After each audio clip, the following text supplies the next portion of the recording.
السلام علیکم ورحمۃ اللہ وبرکاتہ۔ بسم اللہ الرحمن الرحیم۔ الحمد للہ رب العالمین، الصلاۃ والسلام علی سید الانبیاء والمرسلین۔ اللہ تعالیٰ کے فضل و کرم سے آج ہم متن البیقونیہ کا شعر نمبر 3 اور 4 پڑھ رہے ہیں۔ قال المصنف رحمہ اللہ سبحانہ وتعالی: اولها الصحیح وهو متصل اسناده ولم يشذ او يعل يرويه عدل ضابط عن مثله معتمد في ضبطه ونقله۔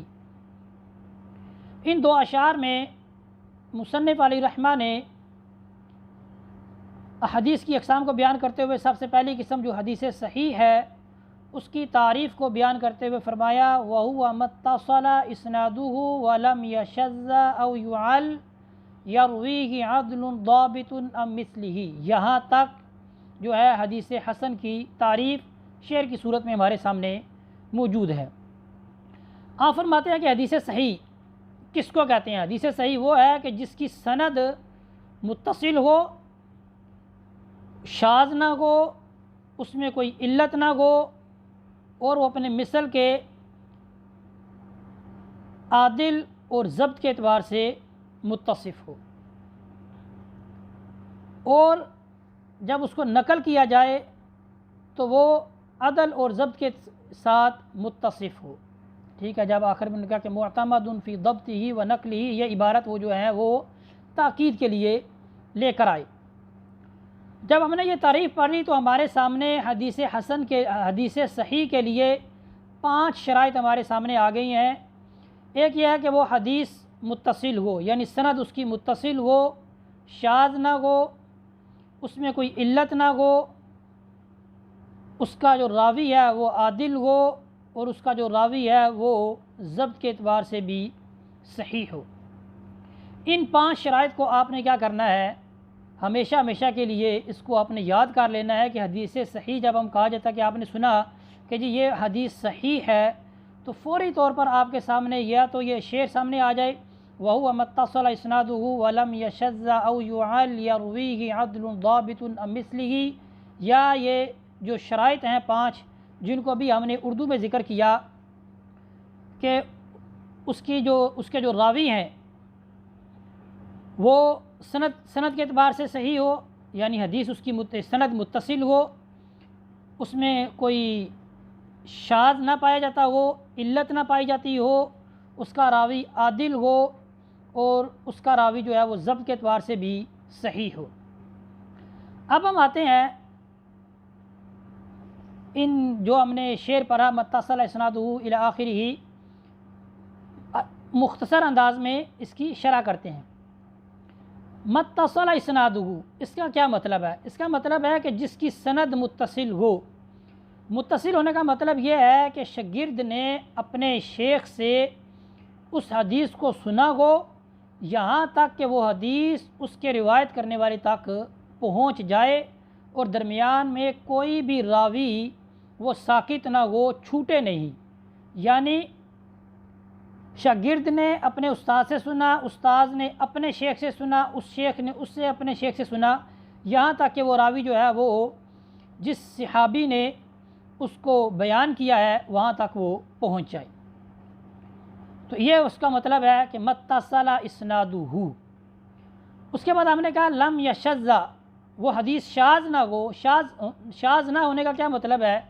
اس کا مطلب یہ ہے کہ وہ جو راوی جو یہ حدیث بیان کر رہا ہے، وہ اس حدیث کو بیان کرنے میں جو اس کے اوپر والا جو ثقہ راوی ہے اس سے بھی زیادہ، آپ یوں کہہ لیں کہ ہائی لیول کا جو شیخ ہے، وہ اس کی مخالفت نہ کرے۔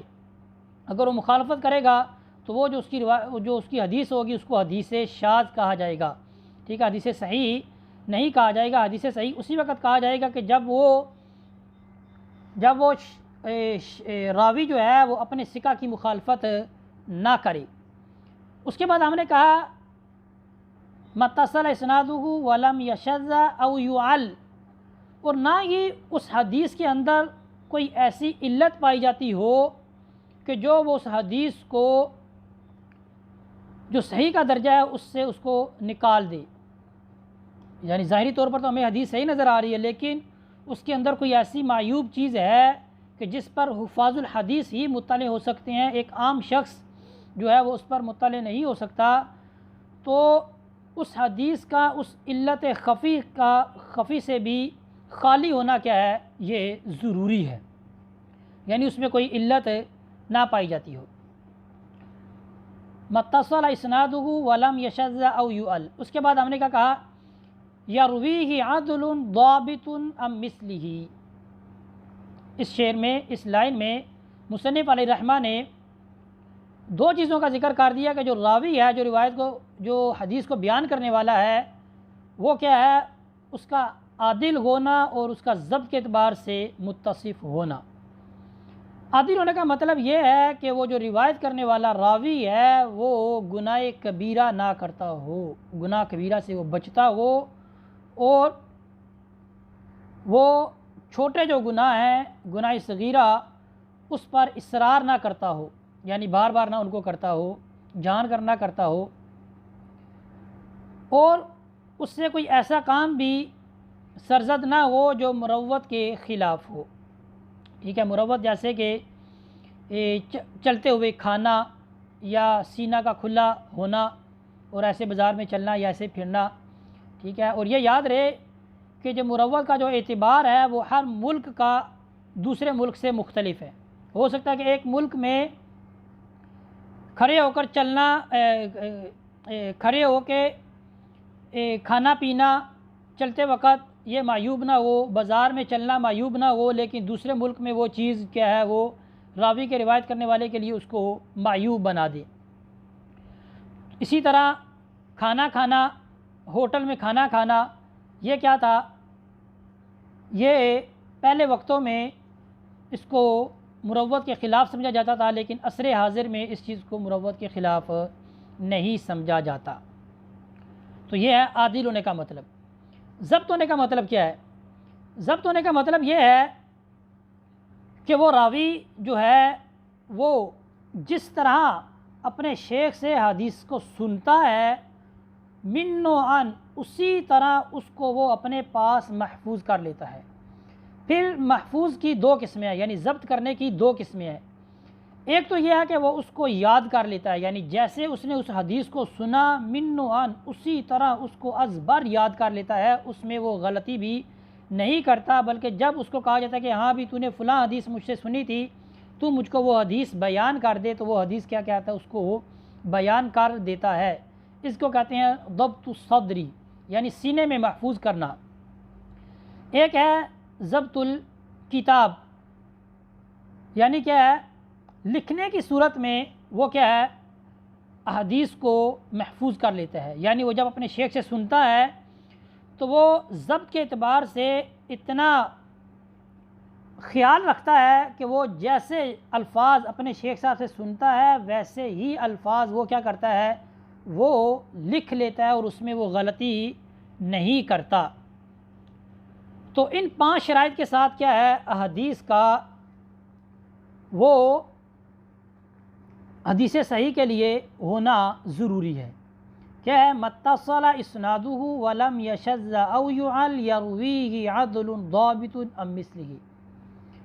آخر میں تاکید کے طور پر آپ نے فرمایا معتمد فی ضبطہ و نقلہ، یعنی وہ حدیث کے جس کو بیان کیا گیا ہے اس کے جو راوی ہیں وہ نقل کے اعتبار سے، ضبط کے اعتبار سے کیا ہے، متصف ہوں۔ تو یہ آپ نے 5 شرائط جو ہیں حدیث صحیح کی، اس کو آپ نے یاد رکھنا ہے۔ انشاءاللہ مثال کے ساتھ ہم انہی 5 شرائط کو اور اس حدیث صحیح کو ہم شرائط کے ساتھ انشاءاللہ اپنے آنے والے سبق میں پڑھیں گے۔ اسی پر اکتفا کرتے ہیں۔ وصلی اللہ علی سیدنا و مولانا محمد وبارک وسلم علیہ والحمد للہ رب العالمین۔